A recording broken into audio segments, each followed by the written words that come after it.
At the family reunion, my aunt held up a folder and announced, "We've been covering for him for years." Everyone turned to look at me.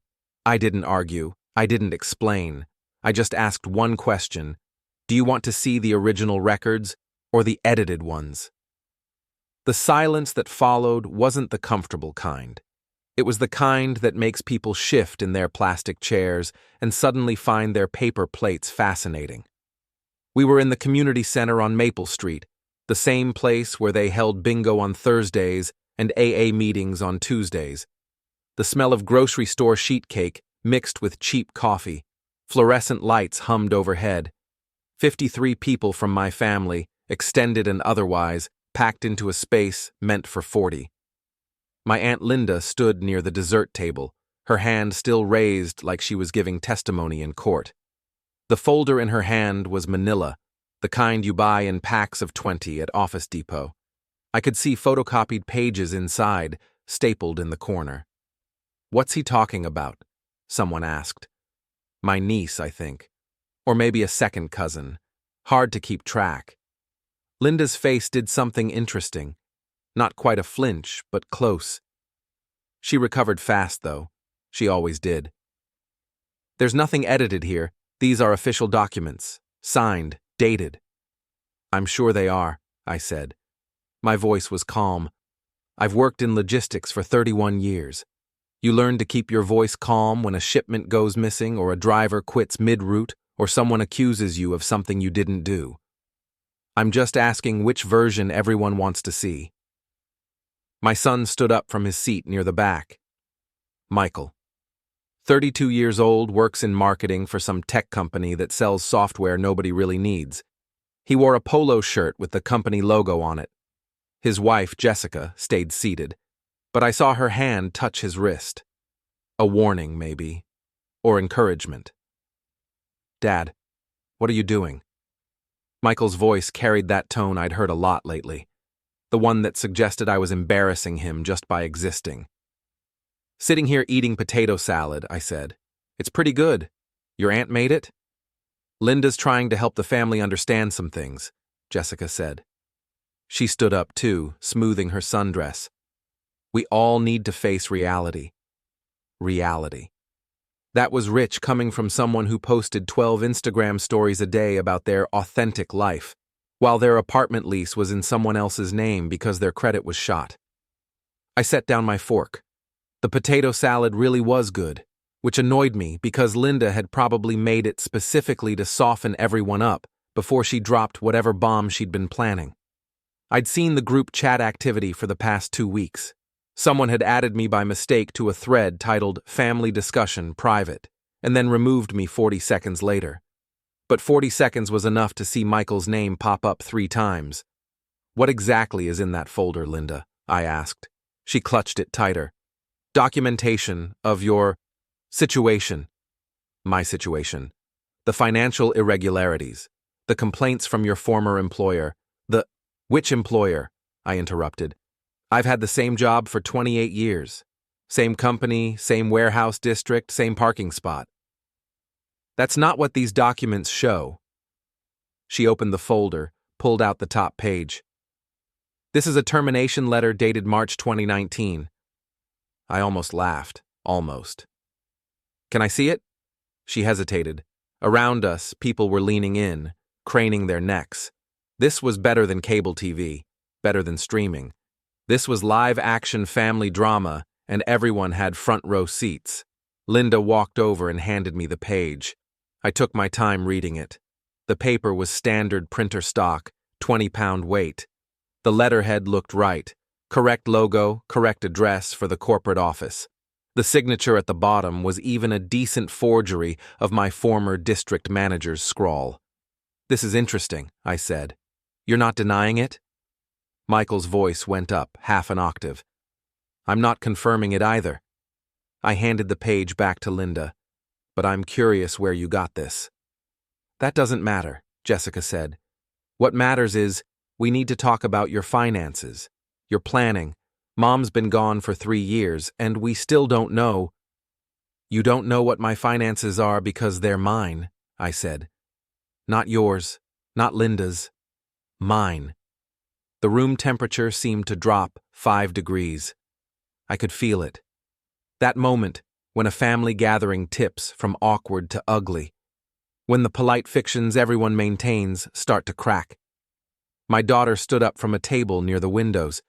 Rachel, 29, works as a real estate agent, married to a guy named Brandon who sells insurance and talks about his college football days like they were yesterday instead of a decade ago.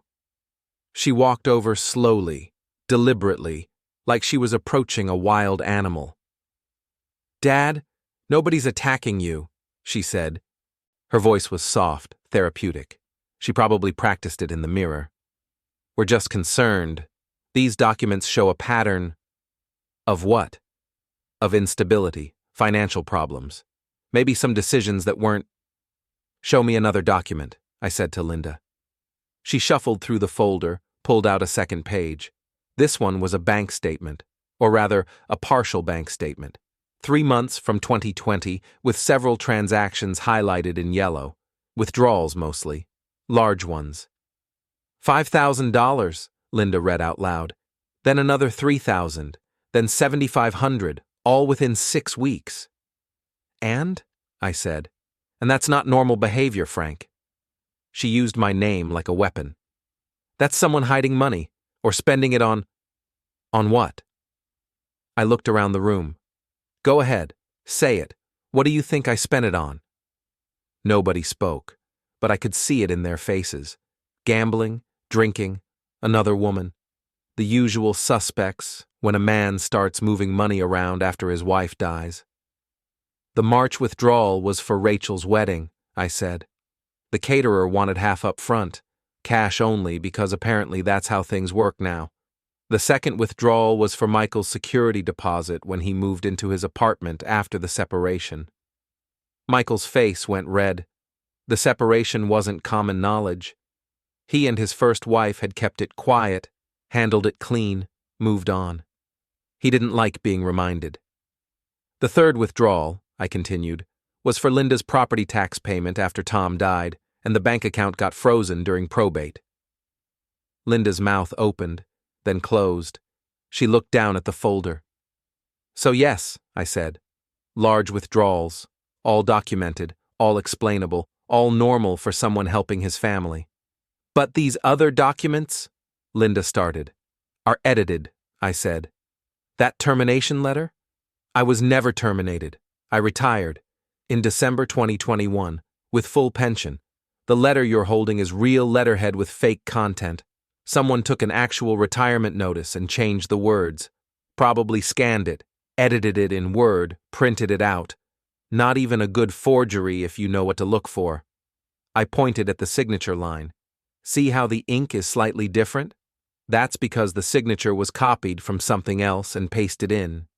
And the date is wrong. March 2019 was a Wednesday, but the letter says it was issued on a Monday. Small mistake. Easy to miss unless you're paying attention." The room was completely silent now. Even the kids had stopped running around. "Where did you get these documents, Linda?" I asked again. She didn't answer, but her eyes flicked to Michael for just a second. Just long enough. I stood up. My chair scraped against the linoleum floor. "I think I'm going to head out. Thanks for the potato salad." "Dad, wait," Rachel said. "No," I said. "I'm done. You want to have a family meeting about my life? Fine. But I'm not participating in my own ambush." I walked toward the door. Nobody stopped me. Nobody said anything. I could feel their eyes on my back, could almost hear the gears turning in their heads. Some of them believed Linda. Some of them believed me. Most of them didn't know what to believe, and that was fine. Confusion was better than certainty when you were dealing with lies.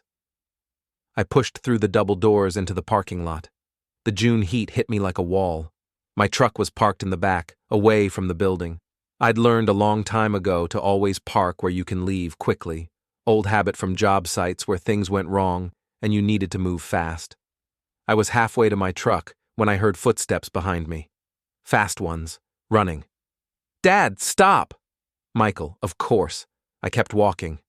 "Dad, seriously, we need to talk." I reached my truck, unlocked it, opened the door. Michael grabbed the door frame, holding it open. "Move your hand," I said. "Not until you listen to me." I looked at him. Really looked at him. He had his mother's eyes, her chin, but something else too. Something that came from me. A stubbornness.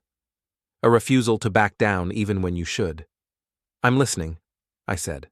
"Those documents, they're not what you think. They're exactly what I think. They're lies.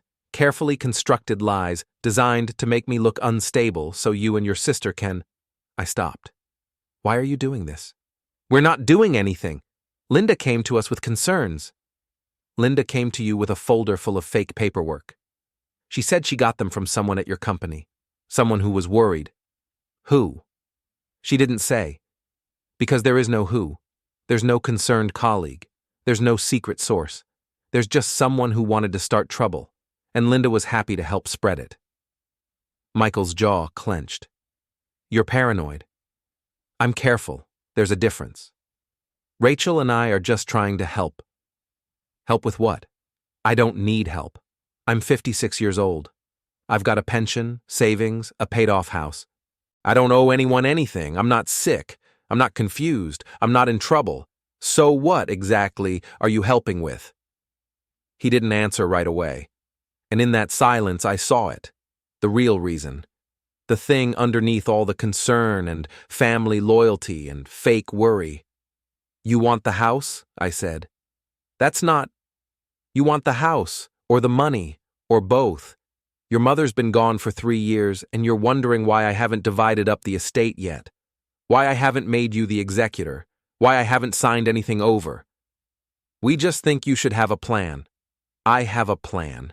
It's called living my life." I pulled the door hard enough that he had to let go or risk losing his fingers. He stepped back, and I climbed into the truck. Through the windshield, I could see him standing there, hands on his hips, looking back at the community center. Jessica came out, then Rachel, then Brandon. They gathered around Michael like a huddle breaking. I started the engine, put it in reverse, backed out of the space. As I drove past them, Jessica caught my eye. She smiled, not a friendly smile, not an apologetic smile, a knowing smile, the kind that said, "This isn't over." I drove home thinking about that folder, about the documents inside it, about who had the skills to fake them and who had the motivation. Michael worked in marketing. He knew Photoshop, InDesign, all the tools you'd need to make something look official. Jessica had worked in HR before she got fired for attendance issues she still claimed were discrimination. She'd know what a termination letter should look like. But the real question wasn't who made them. It was why now? Why this reunion? Why such a public confrontation? I pulled into my driveway at 4:47 p.m. The house was a 3-bedroom ranch I'd bought in 1989 for $62,000. It was worth maybe $300,000 now, maybe more depending on who you asked. Paid off in 2015, new roof in 2018. The lawn needed mowing, but I'd get to it tomorrow. Inside, the air was stale. I'd left the AC off to save money, old habit I couldn't break even though I didn't need to anymore. I opened windows, turned on fans, grabbed a beer from the fridge. My phone buzzed. Text message. Rachel. "Dad, please call me. We need to talk about what happened." I deleted it. Another buzz. Michael. "You made everyone uncomfortable. Linda was just trying to help." I deleted that too. A third buzz. Unknown number. "This is Jessica. Michael gave me your number. We should meet. Just us. No drama." I stared at that one for a long time before deleting it. The fourth message came an hour later after I'd finished the beer and started on a second. Linda. "Frank, I'm sorry if I upset you. That wasn't my intention. But we need to discuss these documents seriously. Call me." I didn't delete that one. I saved it, took a screenshot, filed it away in a folder on my phone labeled Evidence. Because that's what this was now. Evidence. Of a plan. Of a conspiracy, maybe, if you wanted to use a dramatic word. but definitely evidence of something bigger than a concerned aunt sharing worries at a family reunion. I spent the rest of the evening going through old files. Not the ones on my phone, the real ones. Paper. Boxes of it in the garage, organized by year. I found my retirement paperwork from 2021, the official letter from corporate, the pension documents, the exit interview notes. Everything. I found the bank statements from 2020. All of them, not just the 3 months Linda had photocopied. I found the receipts for Rachel's wedding, Michael's deposit, Linda's tax payment. I found emails, text messages, photos, everything backed up, everything documented. I've always been a record keeper. It's part of the job when you work logistics. You track shipments, verify deliveries, maintain chain of custody. You learn early that memories are flexible, but paperwork is forever. People forget. Paper doesn't. By midnight, I had 3 boxes spread across my dining room table, documents sorted into categories: financial, employment, family transactions, medical, legal. Everything that proved my life was exactly what I said it was: normal, stable, documented. And then I started a 4th box. This one was different. This one was for the things they didn't know I had. The email Michael sent to Rachel in January, the one he accidentally CC'd me on before immediately recalling. But you can't recall an email that's already been read. "Dad's not going to last forever. We need to start planning now." The text exchange between Jessica and someone named Derek, a real estate agent, asking about property values in my neighborhood. I'd seen it over Jessica's shoulder at Christmas when she left her phone on the counter. She'd snatched it away fast, but not fast enough. The Facebook messages between Linda and someone from my former company, asking questions about my employment history, my retirement, my pension status. I'd gotten a call from HR about it. They'd flagged it as suspicious. I'd told them it was fine, just family stuff. But I'd kept the email they sent me documenting the inquiry. Little things, pieces. None of them meant much alone. But together? Together, they painted a picture of people who'd been planning this for months, maybe longer. I took photos of everything in the 4th box with my phone, backed them up to 3 different cloud services, printed hard copies, and put them in a safe deposit box I'd rented specifically for this purpose. Then I went to bed. I didn't sleep well, partly because of the heat, partly because my mind kept turning over the possibilities, what came next, what they'd try, how far they'd push, but mostly because I was angry, not the hot, explosive kind of angry that makes you break things, the cold, calculating kind, the kind that sits in your chest like a stone and waits for the right moment. They'd ambushed me, in public, in front of 53 people. They'd tried to humiliate me, to paint me as unstable, to justify whatever they had planned next, and they'd failed. But they didn't know that yet. They thought I'd walked away defeated. They thought the seed of doubt had been planted in enough minds that the next step would be easier. They were wrong. While you're here, hit the hype button, don't forget to subscribe and support this channel with a like. And tell us below, have you ever faced something like this? The messages started at 6:32 a.m. I was already awake, sitting at the kitchen table with coffee and the newspaper. Yes, I still get the physical newspaper. Sue me. Rachel first. "Dad, I love you. Please don't shut us out." Then Michael. "We need to set up a time to talk. All of us, family meeting." Then Brandon, which surprised me. "Frank, man, I think there's been a misunderstanding. Let's grab lunch this week." Nothing from Linda. Nothing from Jessica. That was intentional. They were hanging back, letting the kids do the emotional labor. Smart. Made them look less involved. I responded to none of them. Instead, I drove to the office.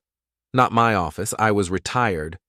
But I still had friends at the warehouse, people who'd worked with me for 20 years, people who knew the real story. Danny was at the loading dock, clipboard in hand, watching a forklift operator stack pallets. He saw me pull in and waved. Big guy, 6'3", arms like tree trunks. He'd started as a driver and worked his way up to dock supervisor. We'd hired him in 2003. Frank, what brings you out here? Can we talk? His smile faded a little. Sure. Office? We walked through the warehouse to the cluster of offices in the back. The place smelled like cardboard and diesel fuel. Familiar, comforting in a weird way. Danny's office was small, messy, covered in schedules and route maps. He cleared off a chair for me. What's going on? He asked. I told him about the reunion, about Linda's folder, about the fake termination letter. His face darkened. Someone forged company documents? Looks like it. That's illegal, Frank. I know, but I need to know who's been asking questions first, before I decide what to do about it. He leaned back in his chair, thinking. There was someone. Few months back, woman called asking about your employment status. HR transferred her to me because she said she was family. Linda? Didn't give a name, but she asked specific questions, whether you'd been fired, whether there'd been any disciplinary issues, whether your pension was secure. What did you tell her? Nothing. I said I couldn't discuss personnel matters with anyone outside the company. She pushed. I hung up. Did you document it? Yeah, HR policy. Any inquiry about former employees gets logged. He turned to his computer, clicked through some screens. Here, March 15th, unknown caller claiming to be family, requested employment verification, denied per policy, call duration 2 minutes 37 seconds. Can you print that? He hit print. The machine in the corner whirred to life. You think this is serious? I think my kids are trying to prove I'm incompetent so they can take control of my assets. Danny whistled low. That's dark, man. That's family. He handed me the printout. You need anything else? You let me know. Character reference, testimony, whatever. You were the best operations director we ever had. Anyone says different, they're lying. I shook his hand. Appreciate it. Back in my truck, I sat in the parking lot and made a list on my phone. People to contact, information to verify, documents to secure. I was treating this like a logistics problem because that's what it was. Multiple moving parts, competing interests, a timeline that needed managing. First stop, my bank. I scheduled a meeting with the branch manager, a woman named Patricia, who'd handled my accounts for 15 years. I showed her the fake bank statements Linda had waved around. Patricia's expression went from professional to alarmed in about 3 seconds. These are definitely not from us, she said, examining the pages. The format's wrong. The account number's off by 2 digits, and we don't highlight transactions in yellow. That's something someone did after printing. Can you give me official statements for those months? Certified copies? Absolutely. Give me 20 minutes. While I waited, I called my lawyer. Not a fancy lawyer, just the guy who'd handled my will and my mother's estate. His name was Richard, and he mostly did real estate closings and simple contract work. But he'd know what I needed. Frank, good to hear from you. What's up? I explained the situation, the documents, the accusations, the family dynamics. Okay, Richard said slowly. First thing, do not sign anything. Don't agree to any financial arrangements. Don't let anyone convince you to add them to your accounts or your property deed. Not even temporarily. Wasn't planning on it. Second, we should establish a competency baseline. Get a doctor's evaluation, cognitive testing, physical exam, the works. That way, if they try to claim you're mentally unstable, we have recent medical evidence to the contrary. They can do that? Just claim I'm incompetent? If they can convince a doctor and a judge, yes. It's called a guardianship petition. Usually it's for elderly people who actually need help, but it can be abused. My stomach tightened. How hard is it to fight? Depends. If you've got clear evidence of competency and they've got nothing but forged documents, we'll win. But it'll cost you. Time, money, stress. Better to prevent it entirely. How? Get ahead of it. Document everything. Medical eval, financial audit, character witnesses. Make it impossible for them to build a case. I thanked him and hung up. Patricia returned with a stack of certified bank statements, each one stamped and signed. "There's a fee for certified copies," she said. $15 per page. You've got 12 pages here, so—" "That's fine." I pulled out my wallet. "Frank, I have to ask, is someone trying to steal from you?" "Trying to, yeah." "Family?" "Unfortunately." She shook her head. "I see this more than you'd think. Kids get impatient. They start calculating inheritance while the parents are still alive. It's ugly. Any advice? Lock everything down. Passwords, PINs, security questions. Make sure all your accounts require in-person verification for major changes. And consider a credit freeze. Prevents anyone from opening new accounts in your name." I thanked her and left with my stack of certified statements. The morning was burning away, and I had more stops to make. The doctor's office was next. My regular physician was booked out 3 weeks, but I explained the situation to the receptionist, and she squeezed me in for Thursday. Full physical, cognitive screening, the works. "Is this for a legal matter?" she asked. "Might be." "I'll make a note for the doctor. He can provide written documentation if needed." By noon, I'd covered the basics, but I kept thinking about something Patricia said, about kids calculating inheritance, about getting impatient. My wife died 3 years ago. Cancer. 6 months from diagnosis to funeral. It was fast, which everyone said was a blessing, though I never understood how watching someone you love disintegrate could be blessed in any sense of the word. The estate had been simple. Everything went to me. The house, the accounts, the insurance payout. Standard stuff. Nothing unusual. But I'd never updated the will after she died, never changed beneficiaries, never set up trusts or made any plans beyond the basic split it 50-50 when I'm gone.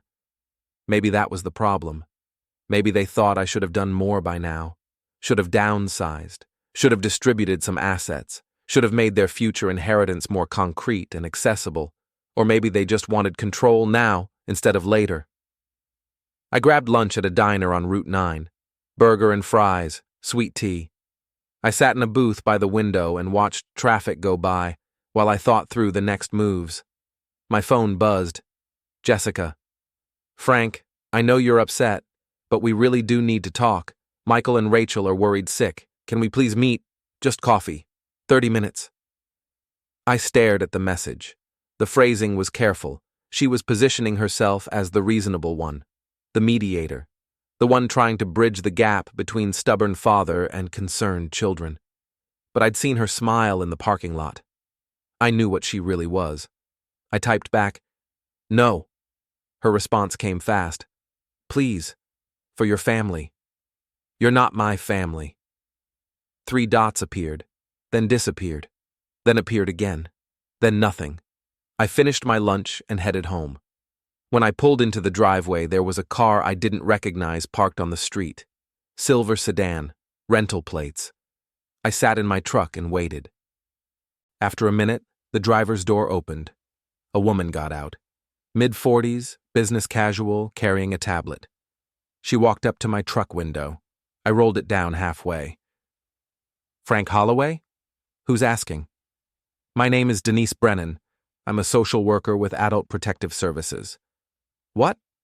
"I received a report of concern about your welfare. I'm here to conduct a wellness check." "A report from who?" "I can't disclose that, but someone who knows you expressed worry that you might be experiencing financial exploitation or cognitive decline." I laughed. Couldn't help it. "Let me guess. They said I'm confused, making bad decisions, need help managing my affairs." Her expression didn't change. "Can we go inside and talk?" "No." "Sir, I have a legal obligation to assess." "You have an obligation to investigate credible reports. This isn't credible. This is harassment." "I understand you're upset, but do you know what happened yesterday?" I pulled out my phone, showed her the photos I'd taken of Linda's folder. Someone showed up at a family reunion with forged documents claiming I'd been fired, trying to make me look unstable. And now, less than 24 hours later, Adult Protective Services shows up? That's not a coincidence. She looked at the photos, her face neutral. These appear to be fake. They're fake. I can prove it. I've got the real documents. Certified copies, employment records, bank statements, everything. I still need to complete an assessment. Fine. You want to assess me? Here. I pulled out the certified bank statements Patricia had given me. These are from this morning. Official. Stamped. Showing 3 years of normal financial activity. No exploitation, no unusual transactions. Nothing. She took the papers, scanned them. This is helpful. And on Thursday, I have an appointment with my doctor for a full physical and cognitive screening. The results will be documented and notarized. You want to wait until then?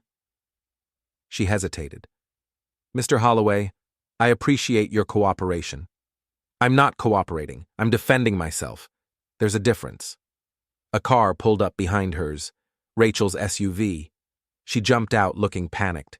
Dad, what's going on? Why is APS here? I looked at her. You tell me. I didn't call them.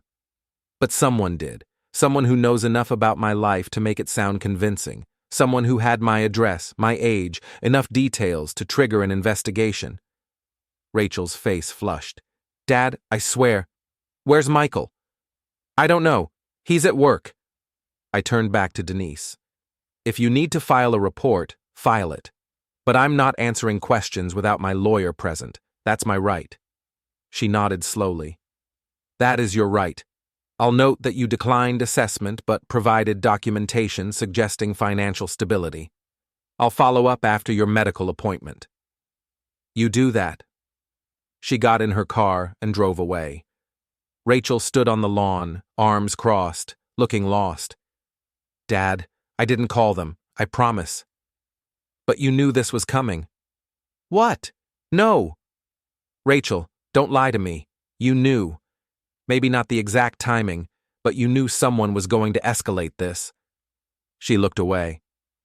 Jessica mentioned something about making sure you were okay, getting professional help if needed. Professional help. She said it kindly. She said sometimes people need support and they don't realize it. And you believed her. She's family. She's been married to your brother for 4 years. I've been your father for 29. Who do you trust more? Rachel's eyes filled with tears. This isn't fair. You're making me choose. You already chose. You chose yesterday when you stood there and let Linda ambush me with fake documents. You chose when you didn't defend me. You chose when you called me after to tell me how I made everyone uncomfortable. I was trying to help. By siding with them? By trying to keep the peace? I shook my head. There is no peace, Rachel. There's just people trying to take what's mine, and people helping them do it. Which one are you? She wiped her eyes. You're being paranoid. Am I? Someone forged employment documents. Someone called my company pretending to be family. Someone contacted Adult Protective Services within hours of a public confrontation. That's not paranoia. That's a pattern. Maybe people are just worried. Then why fake the documents? If there was real concern, real evidence, why manufacture it? She didn't have an answer for that. I walked past her into the house. She didn't follow. I watched through the window as she got in her SUV and sat there for a while, phone to her ear, probably calling Michael, probably crying, probably telling him how mean I was being. Good. Let them think I was mean. Let them think I was paranoid. Let them underestimate me, because while they were busy crafting their narrative, I was building my defense. And unlike their fake documents, mine were real. Friday morning, I spotted the tail at 8:15 a.m. White sedan, 2 cars back. Same one that had been parked down the street when I left for the gym. It followed me to the grocery store, waited in the parking lot, followed me home. Derek Paulson, or someone he'd hired. Documenting my movements, looking for erratic behavior, dangerous decisions, anything that could be spun as incompetence. Fine, let them watch. I spent the day being extraordinarily normal. Mowed the lawn, washed my truck, organized the garage, Went to the bank, the post office, the hardware store, everything methodical, careful, competent. The tale stayed with me the whole time. At 4 p.m., I drove to the senior center for my woodworking class. The tale followed, parked across the street. Walter noticed me checking the window. "Someone bothering you?" "Private investigator. My family hired him to follow me." "What for?" "They're trying to prove I'm incompetent. Need evidence." Walter snorted. "You're the most competent person in this room, present company included." "Tell that to the judge." "I will if you need me to." The class ended at 6 p.m. I walked out with Walter, making a point to laugh at something he said, looking relaxed, normal, competent. The tale followed me to dinner at the diner on Route 9, watched me eat a burger and fries while reading the newspaper, watched me pay cash, leave a normal tip, drive home. This continued for 3 days. The tale, the documentation, the performance of normalcy. It was exhausting pretending your own life was a courtroom exhibit. Monday morning, I got a call from Richard. "They filed a petition for emergency guardianship." My stomach dropped. Based on what?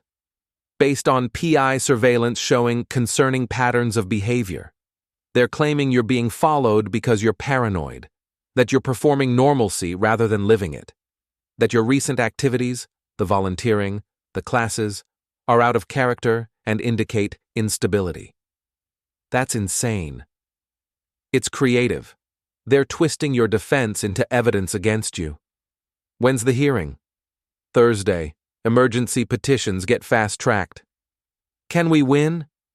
If we present our evidence well, yes. But Frank, they're going to bring witnesses, people who'll say you've changed, that you're not the man you used to be. I'm not. My wife died. People change. I know, but we need to show it's healthy change, not decline. I spent Monday and Tuesday preparing, gathering more character witnesses, creating a narrative of grief, recovery, and growth rather than decline. Wednesday evening, I got another anonymous email. Subject line: "They're planning something for tomorrow." The message was brief. "Jessica has something, a recording. She's going to play it in court. Be ready." A recording of what? I'd been so careful. Every conversation documented, every interaction witnessed. What could they possibly have? I called Richard. "They have a recording. I don't know of what." "We'll object if it's not authenticated. Don't worry until we see it." But I did worry. All night. Running through every conversation, every phone call, every moment that could have been recorded and twisted. Thursday morning, the courtroom was packed. More family members this time. Cousins I barely knew, Linda's friends, Michael and Jessica's colleagues. They'd mobilized everyone they could find. Rachel was there too, in the back again. She met my eyes this time. Held them. I couldn't read her expression. The judge was different this time. Judge Wilson, a man in his late 60s. Reputation for being thorough but fair. The hearing started at 10 a.m. Garrett presented their petition. "Your Honor, Frank Holloway is exhibiting clear signs of decline. Paranoia, social withdrawal, erratic behavior. He's filed frivolous protective orders against concerned family members. He's hired lawyers to fight people trying to help him. He's being followed by private investigators because he believes his family is conspiring against him." "We are conspiring against him," I muttered to Richard. "Shh," Garrett continued. "We have documentation of his behavior, surveillance footage showing inconsistent routines, testimony from family members about his personality changes, and we have this." He held up a phone. A recording made by Jessica Holloway 6 months ago, before the current conflict. A private conversation that shows Mr. Holloway's true mental state. Richard stood. "Objection. We haven't been provided this evidence in discovery." "It was just uncovered," Garrett said. "My client found it while going through old files." Judge Wilson frowned. "I'll allow it. But, Counselor, this is your only surprise. Understood?" "Yes, Your Honor." Garrett played the recording. It was my voice, unmistakably, talking to someone. The audio was scratchy but clear enough. I don't trust them anymore, any of them. They're waiting for me to die, circling like vultures. I know what they want. A pause. Then, sometimes I think about just ending it, leaving them nothing, burning it all down. The courtroom went silent. My hands went cold. I'd never said those words. Never. That wasn't me. It's fake, I whispered to Richard. Are you sure? Positive. I've never said anything like that. Richard stood. Your Honor, my client denies the authenticity of this recording. We request it be examined by a forensic audio expert. Do you have such an expert available? We can retain one. That will take time. This is an emergency hearing. Then we request a continuance until the evidence can be properly authenticated. Judge Wilson considered. Mr. Garrett, how do you respond? The recording is authentic, Your Honor. It was made on my client's phone during a family dinner. She recorded it because she was concerned about Mr. Holloway's statements. Then you won't object to forensic examination? Garrett hesitated. We maintain it's authentic, but if the court requires examination, we'll cooperate. Good. I'm continuing this hearing for 2 weeks. Both parties will submit the recording to a mutually agreed-upon forensic expert. We'll reconvene when we have results. He banged the gavel.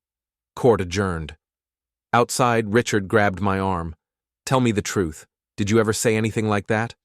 No, never. Not even close. Then how do they have your voice saying it? AI. Deepfake. They took recordings of me from other contexts and stitched them together. It's not hard anymore.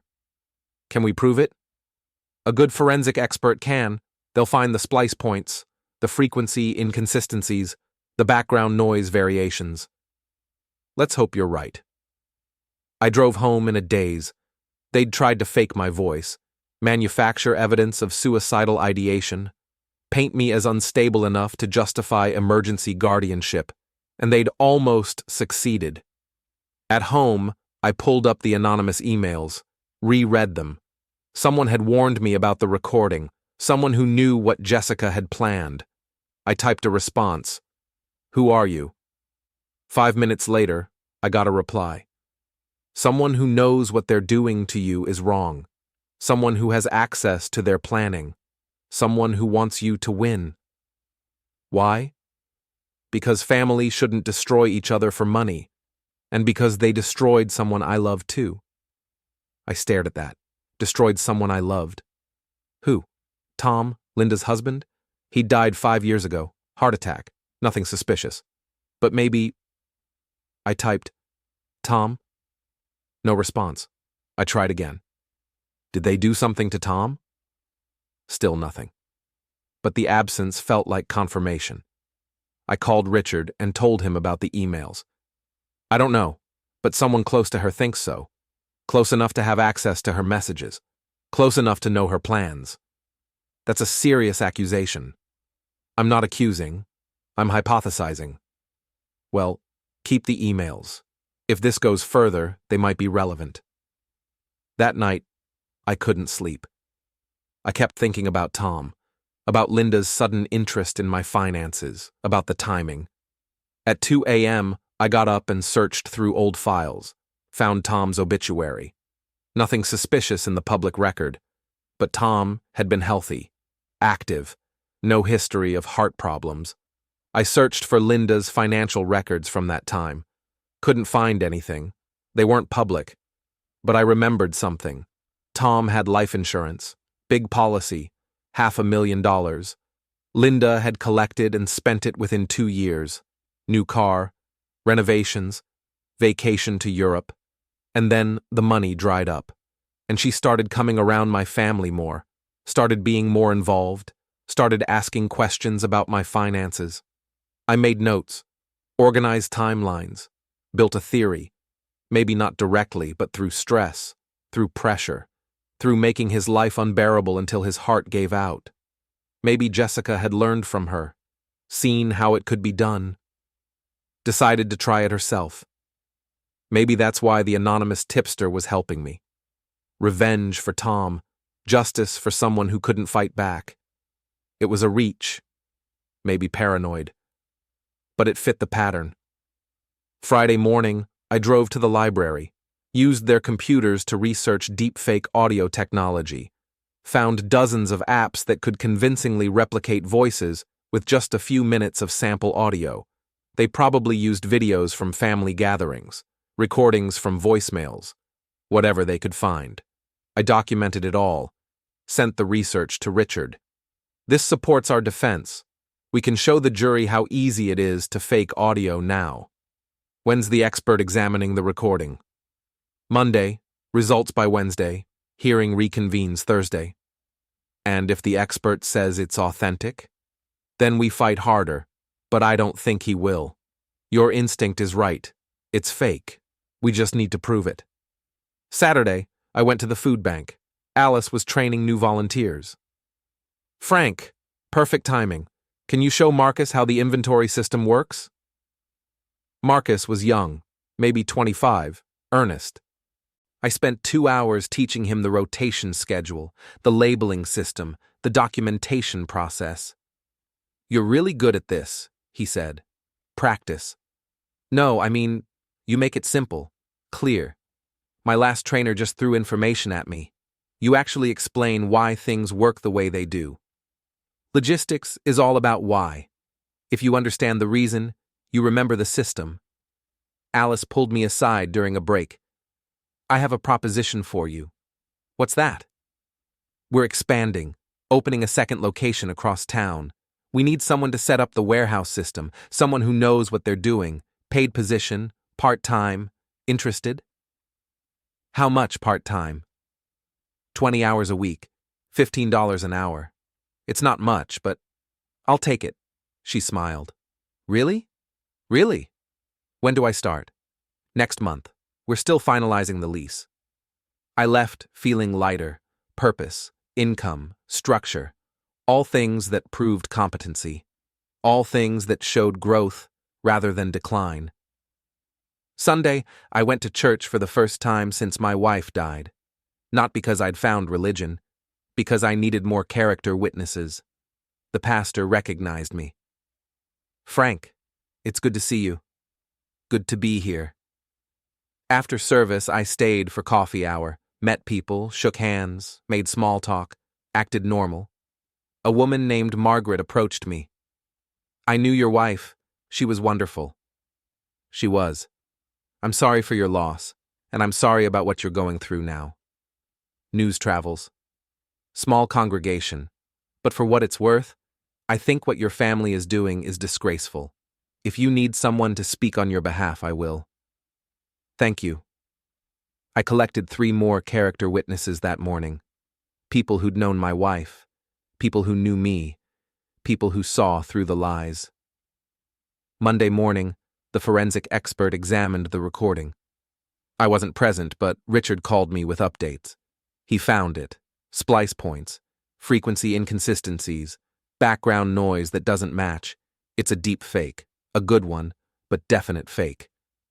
Can he testify to that? Absolutely. And he's prepared a written report with spectral analysis, waveform comparisons, the works. This destroys their credibility. Do they know yet? Garrett requested a copy of the report. He'll have it by tonight. What do you think they'll do? Withdraw the petition, hopefully. If they proceed with known fake evidence, they're risking sanctions. Tuesday morning, I got a call from Detective Morris. We've identified the woman in the video, the one Michael and Jessica paid to create fake documents. Who is she? Her name is Patricia Vance, former paralegal, lost her license for ethics violations. Now she sells fake documentation to people trying to commit fraud. Can we arrest her? Already did. She's cooperating. Gave us everything. The emails, the payments, the original files. Michael and Jessica are looking at felony fraud charges. When? Warrants being issued today. They'll be arrested by end of week. I sat down. This was it. The end game. Criminal charges. Real consequences. What about Linda? She's cooperating too. Gave a statement saying she didn't know the documents were fake. She might avoid charges in exchange for testimony. She's turning on them. She's saving herself.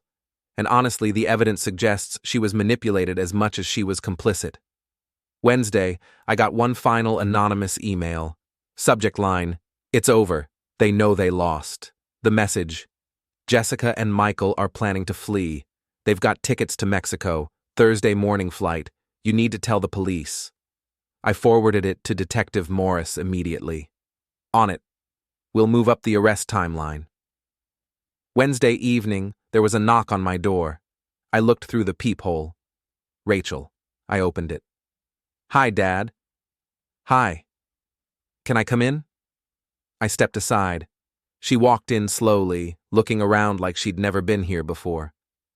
"I'm sorry," she said. "For what, specifically?" "For not believing you.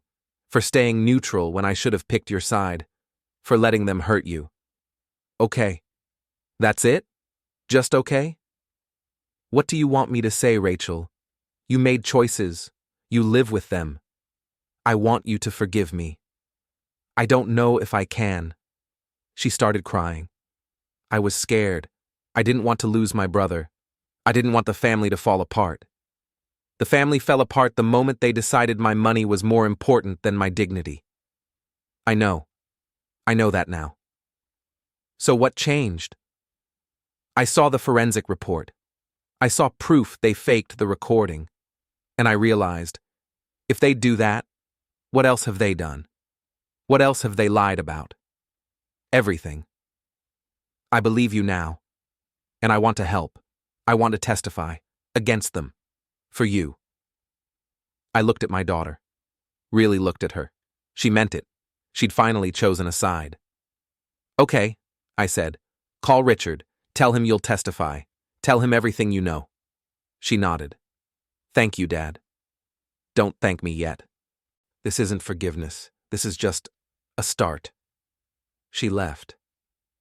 I sat in the quiet house and waited for Thursday.